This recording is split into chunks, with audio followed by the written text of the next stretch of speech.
Bom, e a gente segue a nossa programação agora, falando sobre como fazer um diagnóstico socioemocional confiável.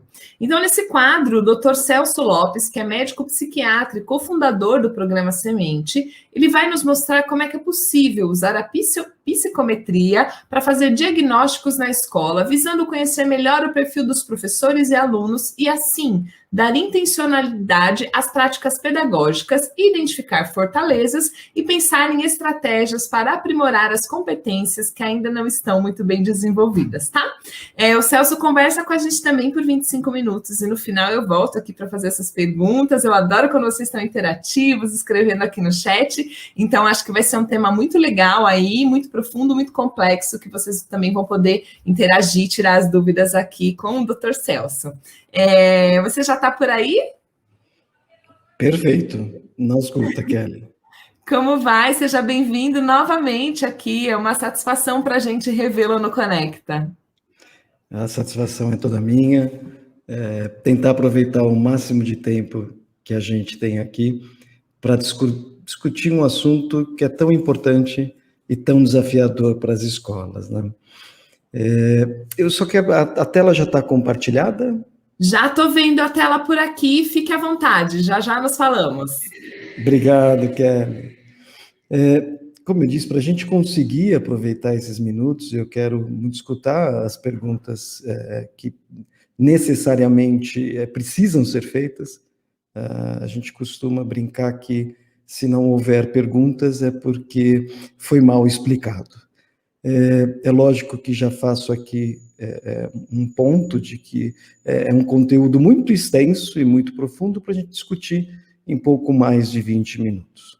Mas o importante é a mensagem central. A escola, a educação de um modo geral, pela primeira vez tem um desafio que foi simplesmente superar, que está sendo inclusive, né, um apagão na educação. Pela primeira vez na história, o sistema educacional do mundo caiu com a pandemia. E aqui, no Brasil, a coisa está se arrastando até um pouco mais. Os nossos desafios são maiores ainda. E qual que é o problema disso? A educação já vinha enfrentando uma série de problemas em função das alterações, principalmente por causa da tecnologia, que o mundo vem passando. A gente tem, sob rigor, uma educação que foi estruturada, sua base central no século XIX, professores do século XX e alunos e a realidade no século XXI. E o século XXI, ele vem se mostrando um dos mais imprevisíveis da história da humanidade. E a escola é peça-chave para preparar os nossos alunos, os nossos filhos, nos preparar para enfrentar esses desafios que tem pela frente. Só para tentar exemplificar, o último Fórum Econômico Mundial, ele colocou um dado super importante no seu relatório final. 85 milhões de empregos vão ser substituídos por máquinas até 2025. Quando a gente fala máquina, entenda, em função de todo o avanço da tecnologia.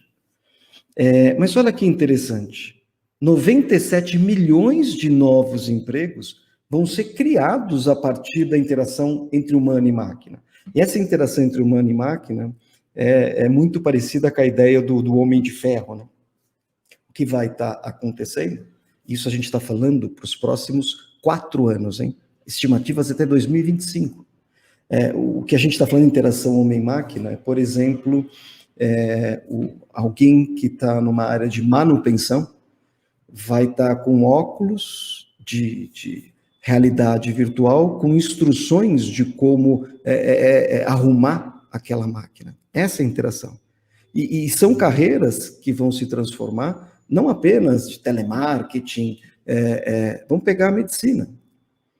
Um médico que vai se formar muito em breve, que já está se formando agora, mas nos próximos anos, asseguradamente, não será mais o médico fazedor de diagnóstico, porque algoritmos vão fazer diagnóstico muito melhor que nós médicos. Não terão todos os problemas que nós, humanos médicos, temos, os vieses que nós temos no diagnóstico. Entretanto, será extremamente necessário como explicar para o paciente o que está acontecendo, como achar alternativas quando, eventualmente, nem tudo o que o algoritmo preconizar estiver disponível. Mas aí começa a ter outras habilidades em jogo, porque as pessoas vão ter que começar a se reinventar. E isso já está acontecendo. Se você pegar, por exemplo, pilotos da Força Aérea Norte-Americana, que passaram uma vida inteira sendo formados para pilotar aviões a jato, estão tendo que se adaptar, um bom número deles, para aprenderem a pilotar drones, não mais tripulados, simplesmente com óculos de realidade virtual. E por que eu estou falando isso? Esses 97 milhões de empregos que vão ser criados vão precisar, a maioria das pessoas que vão ocupar essas vagas vem daqueles 85 milhões de empregos substituídos. As pessoas vão ter que se retreinar. E o problema disso? Na Força Aérea Norte-Americana, está tendo uma série de problemas de pessoas que não estão conseguindo se adaptar. E está simplesmente modificando o que vinham fazendo. O quanto a gente não viu isso acontecendo na pandemia? Pessoas que tiveram o seu negócio completamente colapsado, transformado digitalmente, e aqueles que não conseguiram se reinventar estão tendo uma série de dificuldades. Esse é um mundo que a gente tem que preparar os nossos jovens. Temos que nos preparar. E a gente não está falando de uma ficção científica, a gente está falando de agora e dos próximos anos. Não é à toa que nesse relatório, o próprio Fórum Econômico Mundial decreta uma emergência educacional. Por quê? Porque nós precisamos levar as competências necessárias para esse cenário para o mundo da educação. E não é para amanhã, é para já. A gente está falando de competências que vão além das cognitivas. Não que as cognitivas não são importantes, elas são extremamente importantes. Se não soubéssemos como funciona o RNA mensageiro, a gente não estaria fazendo vacinas. O conteúdo cognitivo, a informação, ela só não é mais ponto de chegada, ela é ponto de partida. A gente vai precisar ter a capacidade de continuar aprendendo, de enfrentar as dificuldades, e isso já se tem um mapeamento muito claro de quais competências fazem isso. São chamadas competências socioemocionais. E já existe um arcabouço teórico muito claro. A emergência educacional que a OCDE coloca é exatamente qual que é a conduta: levar o que a ciência já sabe para as escolas. Já tem muito estudo em cima disso. Hoje já se sabe que essas tais competências socioemocionais se dividem em 5 grandes famílias. E essas famílias, essas competências, não pertencem à semente, educação, escolas exponenciais. Não, isso aqui é da ciência, transcultural. É o algoritmo, é o framework, é a base, o arcabouço conceitual que a OCDE utiliza para medir as competências socioemocionais. É o arcabouço conceitual que já foi replicado nos mais diversos centros de estudo. Ou seja, a gente já tem uma ciência sobre as tais competências socioemocionais. E o que se sabe é que essas competências se agrupam em 5 famílias. A gente tem uma família de competências que são as competências que colocam os nossos sonhos de pé. A gente está falando de foco, organização, determinação, persistência. É o nosso lado executivo da coisa. Mas para colocar sonho de pé tem que existir sonhos. Onde nascem os sonhos vem de uma outra família de competências socioemocionais, chamada abertura ao novo. É aqui que tudo nasce. Tudo que já foi criado pela humanidade foi primeiro imaginado. É aqui que tem os nossos sonhos, as nossas saídas. Mas lembra, quem executa não são essas competências. As competências trabalham unidas. E mais, rapidamente a gente vai perceber que a gente não constrói nada sozinhos. É por isso que existem duas famílias de competências relacionadas às relações interpessoais. Nós somos seres gregários. E a colaboração para os desafios que a gente tem no século XXI é talvez uma das coisas mais importantes que a gente precisa estar de olho. Se não fosse a colaboração entre grandes centros de pesquisa, a gente jamais teria conseguido uma vacina em menos de um ano. Mas para que exista a colaboração, a gente tem que ter competências para nos aproximar das pessoas, como, por exemplo, iniciativa social, que é a capacidade de se apresentar. Agora, os ambientes harmônicos, eles se formam quando o ambiente tem grupo de pessoas predominantemente com as competências empatia, respeito e confiança muito bem desenvolvidas.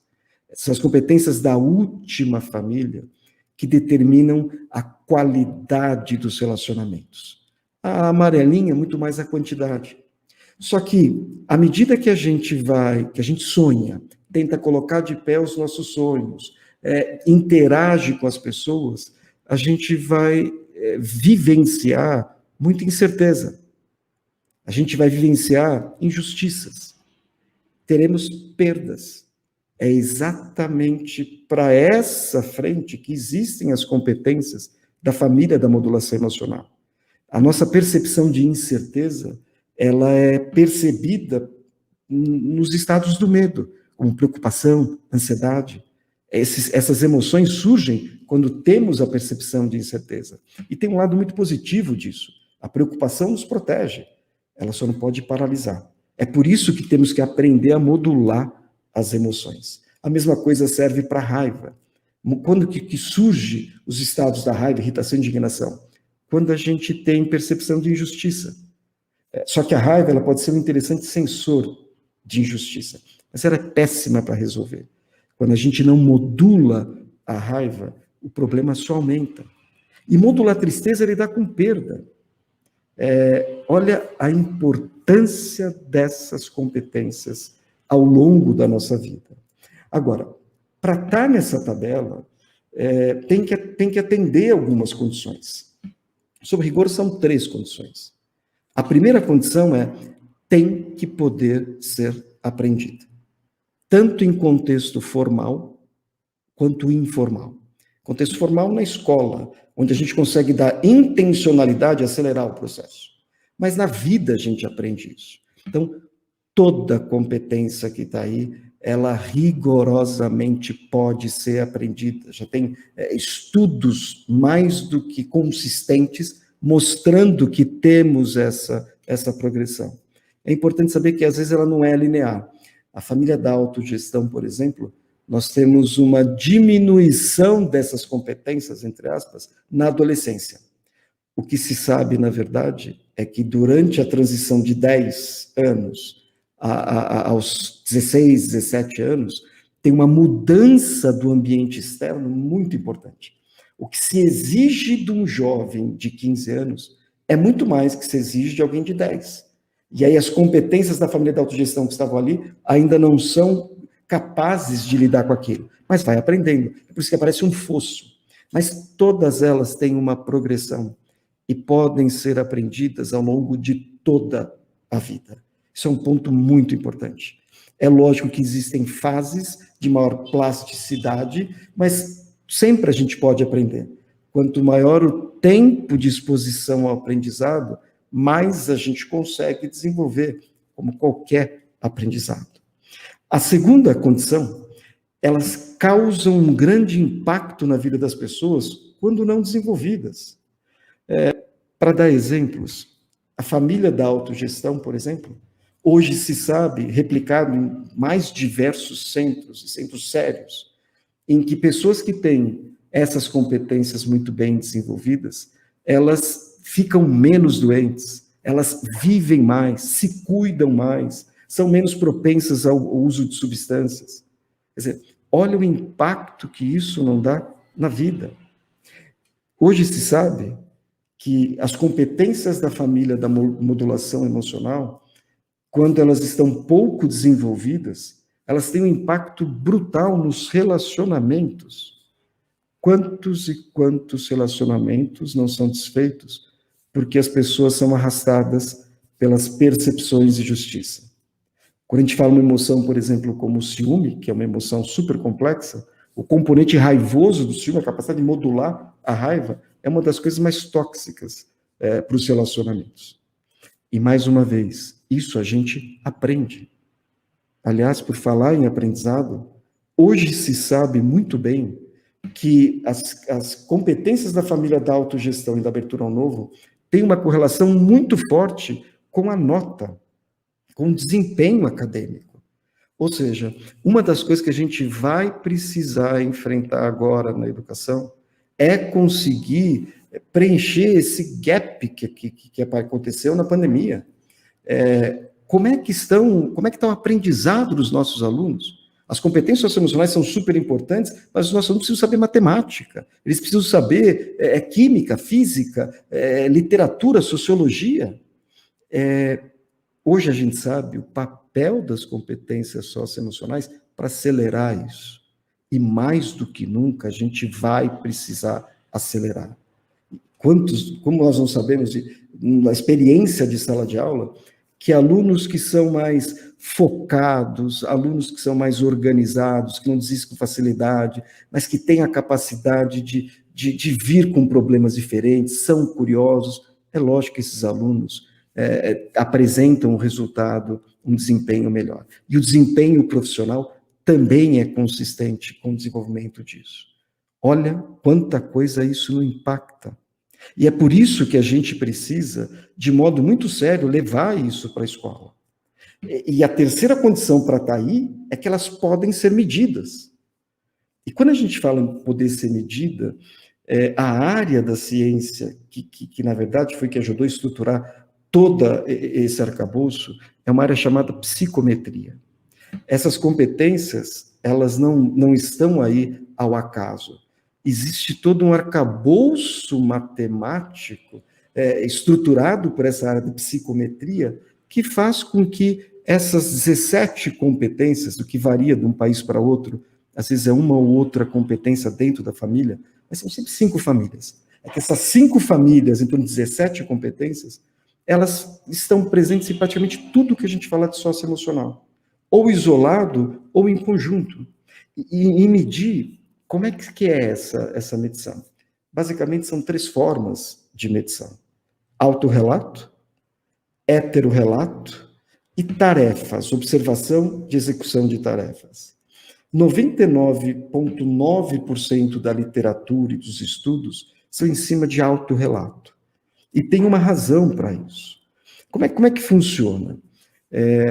São afirmações. Então, por exemplo, costumo terminar aquilo que inicio. Essa é uma afirmação. E aí, numa escala, por exemplo, chamada de Likert, tem 5 intensidades de concordância. Então, totalmente parecido comigo, mais ou menos parecido comigo, em 5 escalinhas, 5 degraus, você coloca o quanto você acha que você é parecido com aquela afirmação. Isso, quando a pessoa responde, é o autorrelato.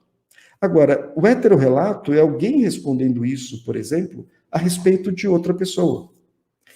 Por que autorrelato acabou vingando em cima de heterorrelato e a observação de tarefas? Primeiro, pela facilidade, escalabilidade. A gente precisa dar escala para isso.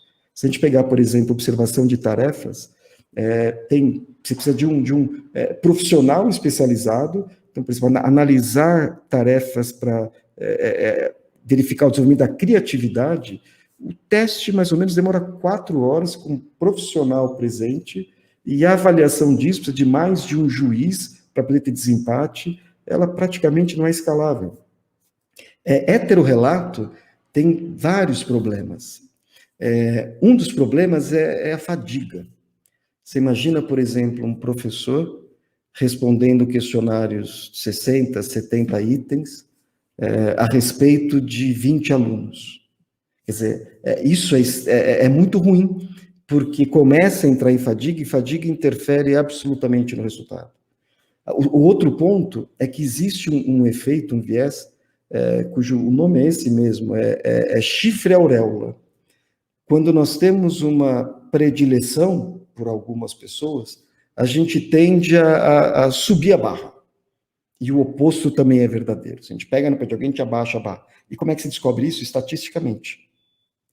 Nós variamos no grau de desenvolvimento dessas competências de um modo muito, muito parecido. Alguma família um pouco mais, outra um pouco menos. Quando acontece esse efeito, sobe tudo, o que mostra que não está formando os dentinhos das famílias. Então, matematicamente, se observa isso é um problema. Qual que é o problema do autorrelato? O autorrelato é que ele só pode ser feito a partir dos 10 anos. E todo autorrelato é uma autopercepção. Entretanto, a confiabilidade desses resultados ela é muito alta. Todos esses estudos que a gente apresentou aqui são em cima de autorrelato. A avaliação socioemocional para até 10 anos, ela continua sendo um desafio na ciência. Mas já tem muita gente boa caminhando nisso. O professor Oliver Jones, na Universidade de Berkeley, na Califórnia, ele já está bastante avançado para medição de competências socioemocionais em menos de 10 anos, com um teatrinho, então entra heterorrelato, entra autorrelato, então quem você mais se parece nessa peça, tem caminhos para fazer isso. O que a gente tem hoje de bastante consistente é a avaliação para a partir de 10 anos. E por que isso é tão importante? E qual é a nossa experiência? Qual foi a experiência nossa para conseguir trazer isso para a sala de aula? Porque isso é uma coisa muito importante. A Semente Educação, nós trouxemos isso para a sala de aula por meio da plataforma S. O que é a plataforma S? É uma avaliação formativa para o ensino médio, para o ensino fundamental e para professores. Aqui eu vou me ater no ensino médio e no fundamental, para vocês terem a noção de como isso é possível ser feito. Como é que funciona a plataforma? Ela é totalmente self-learning, a gente só pede que seja feito com muita seriedade, tem todo um caminho para fazer isso. São 8 aulinhas que a pessoa entra, ela vai fazer as aulas automaticamente, quer dizer, não precisa ter interação direto com a máquina. Cada aulinha, 20 minutos. A gente pede que seja feita essa avaliação, no máximo, 1, 2 aulas dessas por dia, no máximo. Por quê? Porque a gente não quer que entre em fadiga. Como é que funciona? Entrou, então, por exemplo, a primeira competência que vai ser medida é a determinação. Esses 8 passos, a gente vai sobrevoar por todas as competências. Então, entrou na plataforma, viu um vídeo explicando o que é essa competência. Por que ela é importante, dando uma ideia, porque às vezes a gente nem sabe que pode desenvolver algumas coisas. Lógico que a gente não acha que um aluno de 11 anos já vai conseguir saber as posições, não, mas ele começa a entender o que é aquela competência, por que ela é importante, exemplos de pessoas que têm ela bem desenvolvida, e aí vem os itens que tem uma ciência muito pesada por trás, que desenvolvemos junto com todo o pessoal da Federal do Rio de Janeiro, em que, com diferentes graus de concordância, e tem uma série de casquinhas de banana matematicamente para tentar pegar as incoerências, esse é um outro exemplo de perguntas, como é feito, no final desses 10 itens, automaticamente aparece a autopercepção, um sinal de Wi-Fi, mostrando como a pessoa se percebe no grau de desenvolvimento daquela competência. Se o Wi-Fi vier completamente cheio, é que ela está muito bem desenvolvida. Com só gominha, ela tem bastante margem a desenvolver. E mesmo assim, a gente procura dar um feedback, dependendo de como foi isso. E qual que é esse feedback? É para que a pessoa perceba que se foi sincera nas respostas, porque isso é um espelho psicométrico, se foi sincera, ela tem uma percepção, um cheiro. A ciência, nessa medição psicométrica, ela dá um cheiro, mas um cheiro com consistência. de como essa pessoa se percebe em relação ao graduamento, por exemplo, da determinação, que foi o caso. Mas o que você tem que fazer agora? Isso que os feedbacks falam. Pô, agora você sabe que determinação é você dar o melhor de você naquilo que você está fazendo. E agora, será que no dia a dia você está fazendo isso? Olha, você achou que tem ela muito bem desenvolvida. Verifica. Começa a se observar. E à medida que você vai se observando e você vai avaliando de fato eu sou assim ou não, você vai conseguindo o autoconhecimento, que é a capacidade de perceber aquilo que eu tenho como fortaleza e aquilo que eu preciso desenvolver mais. E isso para o aluno é um grande ganho. Mas a coisa importantíssima é que isso vai permitir para as escolas aumentar o grau de intencionalidade. Então, por exemplo, essas duas famílias eu tinha dito que são as famílias das relações interpessoais. Isso aqui é um print dos dados que a gente passa a ter em mãos, que a plataforma nos fornece. Então, o que é esse cruzamento? É um cruzamento da família amarelinha, engajamento com os outros e amabilidade. Então, por exemplo, isso é um caso real. 274 estudantes, 11% 11,7% estão naquele quadrante ali. O que é aquele quadrante? É onde temos os alunos dos sonhos, né? Competências como empatia, respeito e confiança muito bem desenvolvidas, e são alunos também que participam, colocam o seu ponto de vista, quer dizer, tem iniciativa social, colocam o seu ponto de vista, tem assertividade, são entusiasmados, se empolgam as pessoas. Agora, a gente tem 22% de alunos que você nunca vai ver eles envolvidos em confusão, mas eles não falam, não se colocam, falta motivação, parece, para esses estudantes. Já aqui, a gente tem um grupo de alunos que é um verdadeiro desafio. São fechados, não estão interagindo, não se colocam e, ao mesmo tempo, não ligam para o que acontece ao redor. Agora, esse número, 39%, são alunos que têm a iniciativa social muito bem desenvolvida, se colocam, entusiasmo, mas empatia, respeito e confiança pouco desenvolvida. Isso pode ser um terreno para muito problema. E aí, na hora que você abre, mas o que tem de amabilidade pouco desenvolvida? Dá uma olhada.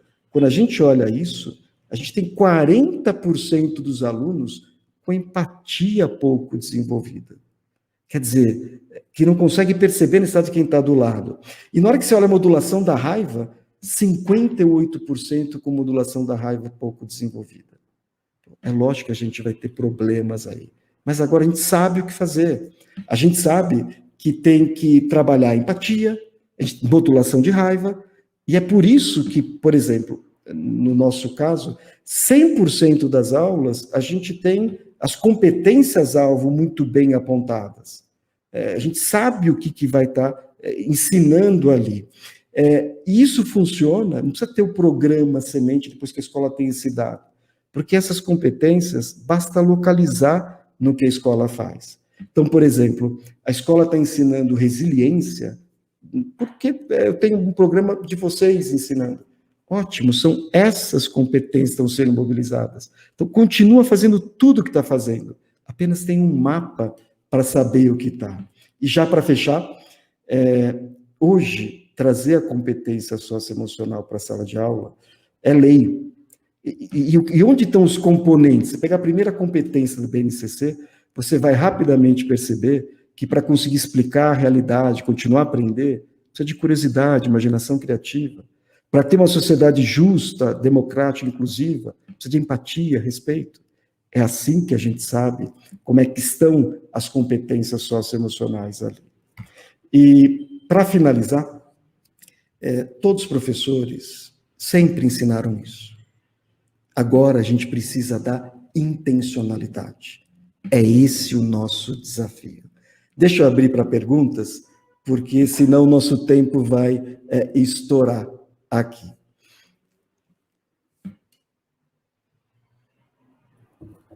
Estão me escutando? Obrigada. Opa! Obrigada, Celso, pela sua participação aqui, por suas palavras. O pessoal está interagindo aqui no chat.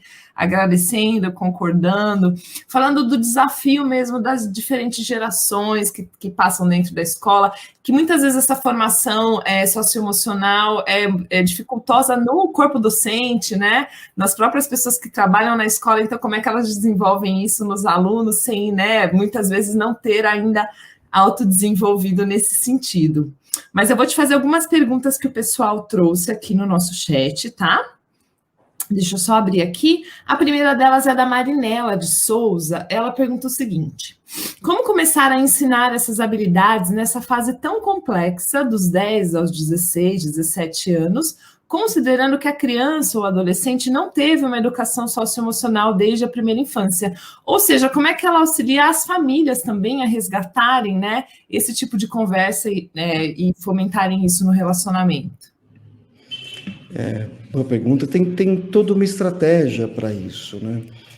Apesar de às vezes não ter tido uma educação formal para aprender a modular, por exemplo, a raiva, a vida nos faz fazer isso. Então, nós estamos o tempo todo expostos para isso. Agora, dar intencionalidade, não importa a idade, é começar primeiro, por exemplo, já que eu dei exemplo da modulação da raiva, é dar nome para as emoções. Aprender. Quando que eu sinto raiva? Quando você tem percepção de alguma coisa que você não concorda, de injustiça. E tem os estados da raiva. Você pode ficar irritado, irritada, quando você percebe alguém está te obstruindo alguma coisa, você está tentando estudar, não está conseguindo, mas você pode ficar completamente indignado, em estado de raiva mais intenso, quando você observa, por exemplo, alguém maltratando um animal na sua frente. Esse tipo de educação você vai dando em todas as idades com um grau cognitivo adequado. Então, para uma criança pequena, você começa a mostrar como as pessoas expressam a fisionomia das emoções, a tonalidade de voz e a importância dessas emoções. Enfim, tem toda uma estratégia, mas a boa notícia, isso já está muito bem documentado, isso é perfeitamente possível, já é realidade. Perfeito. A Alessandra te pergunta se você poderia dar exemplos ou aprofundar ainda mais como as competências socioemocionais podem ser trabalhadas nesse retorno às aulas presenciais, né, para auxiliar os alunos agora, muito, sobretudo os do ensino médio que estavam revezando, tinha um pouco em casa, um pouco, às vezes ia uma vez por semana, 2, 3. Como é que a gente pode trabalhar isso nesse momento específico? Eu acho que um dos caminhos, vou dizer, a nossa experiência, é exatamente procurar fazer um diagnóstico do que está acontecendo. Na hora que você tem em mãos os principais pontos que a sua sala está apresentando, então, por exemplo, eu descubro que no meu ensino médio o engajamento com os outros está super baixo. A capacidade de se relacionar, os alunos estão muito presos no mundo digital, entre eles, faltou sociabilidade. Que atividades eu tenho aqui para a gente conseguir aumentar isso? E quando eu falo isso, você vai olhar 3 coisas. Você vai olhar a capacidade das pessoas conseguirem se apresentar, falar, quer dizer, atividades que promovam esse tipo de intercâmbio, atividades que promovam as pessoas colocarem o que estão pensando, e isso passa por toda uma formação de professores. Eu acho que o principal passo que as escolas precisam fazer é a formação dos professores para conseguir levar essa história mais fundo.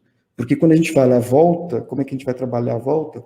Os professores têm que estar bem e têm que saber a linguagem do que está acontecendo. O que nós fizemos para o segundo semestre agora, são todas nossas escolas parceiras, elas vão ter essa plataforma S para professores.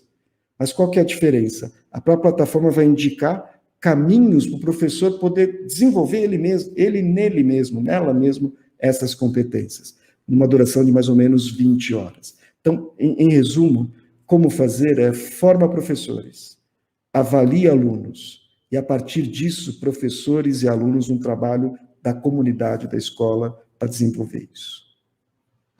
Ótimo, inclusive essa é uma pergunta que a Laíra acabou de fazer também, e que também a Marinela fez sobre justamente como é que eles trabalham isso na comunidade com os professores, né? O Alair diz assim, o que, que você nos diz do desafio dessa perspectiva na capacitação dos professores, né? Como é que ele faz essa formação permanente? Você já falou um pouco do semente, mas não sei se puder dar mais dicas, mais exemplos de como é que ele atua nesse sentido. Hoje, as competências socioemocionais, elas são uma coisa relativamente nova. Eu estou falando de 2, 3 décadas de estudo. Felizmente, a gente tem instituições muito sérias trabalhando nisso. O Instituto Ayrton Senna, por exemplo, tem cursos de formação gratuito a respeito dessas competências, que, aliás, a Semente Educação até ajudou a trabalhar, a estruturar esses cursos. Então, a gente tem material disponível, o Instituto Singularidades, por exemplo, tem formação socioemocional. O que os professores precisam fazer, se a escola não está oferecendo para você, é ir atrás. Um professor hoje que não estiver se atualizando nessas competências socioemocionais, vai estar aquém do que pode oferecer para os seus alunos. Muito bom. Tem uma pergunta do Fabrício, que é sobre como as escolas podem ajudar os alunos a enxergar nos itinerários formativos, né, aqui do novo ensino médio, uma oportunidade de formação para carreiras no futuro. Você sabe que esse é o verdadeiro desafio da educação, né? A motivação do aluno, ela é um degrauzinho até acima, ela utiliza competências socioemocionais, como curiosidade, mas ela é um degrau acima, já tem muita ciência em cima, mas nesse sentido tem pouco espaço para falar aqui, mas a coisa mais importante, talvez a dica prática, professores entusiasmados conseguem motivar seus alunos. Procure o professor, a professora, se colocar no papel que hoje talvez seja uma das profissões mais importantes do século XXI. Se os nossos alunos é que vão ter que enfrentar os principais desafios que a gente tem pela frente, a responsabilidade dos professores é preparar esses alunos. Então, boa parte de muitos desafios que a gente tem pela frente está nas mãos de nós, professores. Eu acho que isso talvez dá o caráter de propósito. Então, o professor motivado vai achar os caminhos para motivar os seus alunos. Bom, Celso, queria te agradecer demais aqui, o pessoal participou bastante aqui, tá te elogiando, falando que foi excelente as suas explicações, a sua explanação mais uma vez, e queria aproveitar e agradecer também ao programa Semente, né, é um genuinamente brasileiro e estruturalmente internacional. O programa Semente foi concebido por uma equipe multidisciplinar, formada por professores, pedagogos, psicólogos, psicopedagogos, arte-educadores e psiquiatras. Eles têm, então, essa solução completa aí, como o Celso já falou, tanto do âmbito dos alunos, quanto também agora do âmbito dos docentes, né? E também com auxílio para as famílias, sobre como é que vocês conseguem fazer essa aprendizagem socioemocional aí de maneira mais profunda. A gente vai compartilhar com vocês aqui no chat o site deles, para que vocês possam conhecer. Tá bom, Celso? Muito obrigada, que venham novas oportunidades de estarmos juntos. Foi um prazer, mais uma vez, recebê-lo aqui. Obrigado, Kelly, a toda a organização e a todo mundo que está nos assistindo agora e que nos assistirão depois em outro momento. Até mais. Até mais.